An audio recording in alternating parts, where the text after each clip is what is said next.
Kisah ini mengajarkan kepada kita bahwa, seberat apapun masa lalumu, sebesar apapun dosa yang telah kamu lakukan, janganlah pernah merasa putus asa. Ampunan Allah adalah sesuatu yang nyata dan terbuka, asalkan kita bersedia bertaubat dengan sungguh-sungguh dan menggantikan perbuatan dosa dengan perbuatan baik, serta menjalankannya dengan ikhlas. Kisah berikutnya adalah tentang seorang wanita pezina yang dengan jujur mengakui perbuatannya di hadapan Rasulullah. Wanita tersebut menghadap Rasulullah dalam keadaan hamil, dengan air mata dan penyesalan yang mendalam. Ia mengakui bahwa anak yang tengah dikandungnya adalah hasil dari perbuatan zina yang telah dilakukannya. Rasulullah, dengan penuh rasa belas kasihan, mendengarkan pengakuan wanita ini. Namun, apa yang terjadi selanjutnya adalah pelajaran berharga tentang rahmat dan kesabaran Rasulullah dalam menuntun individu yang bertobat. Rasulullah tidak segera memberikan hukuman kepada wanita tersebut. Sebaliknya, beliau memintanya untuk kembali menemuinya setelah ia melahirkan anaknya.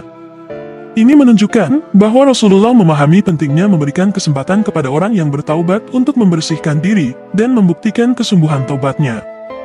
9 bulan berlalu, dan wanita tersebut telah melahirkan anak hasil dari zinanya. Setelah itu, ia kembali mendatangi Rasulullah. Namun, Rasulullah masih tetap tidak memberikan hukuman padanya.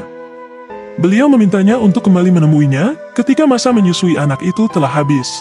Ketika akhirnya wanita tersebut datang lagi setelah masa menyusui anaknya telah berakhir, Rasulullah memberikan hukuman rajam kepadanya sesuai dengan hukum Islam.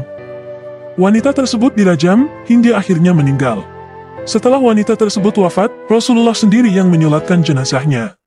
Hal ini menjadi perhatian dan pertanyaan bagi beberapa sahabat, terutama Umar bin Khattab. Umar merasa heran dan bertanya, "Engkau menyolatkan dirinya wahai Nabi Allah, padahal dia telah berbuat zina." Rasulullah menjawab dengan bijaksana, "Wanita ini telah bertaubat, dengan tobat yang seandainya tobatnya tersebut dibagi kepada 70 orang dari penduduk Madinah, maka itu bisa mencukupi mereka. Apakah engkau dapati tobat yang lebih baik dari seseorang mengorbankan jiwanya karena Allah Ta'ala?" Kisah ini menggambarkan betapa besar dan luasnya ampunan Allah. Rasulullah tidak hanya memberikan hukuman sesuai dengan syariat, tetapi juga menunjukkan bahwa tobat yang tulus dan ikhlas dapat memperoleh ampunan yang besar dari Allah. Pesan yang bisa diambil dari kisah ini adalah bahwa meskipun seseorang telah melakukan dosa besar, tobat yang sungguh-sungguh dan kesungguhan untuk berubah dapat membawa seseorang mendapatkan rahmat dan ampunan Allah yang besar. Semoga kisah ini bisa menginspirasi kita semua. Wassalamualaikum warahmatullahi wabarakatuh.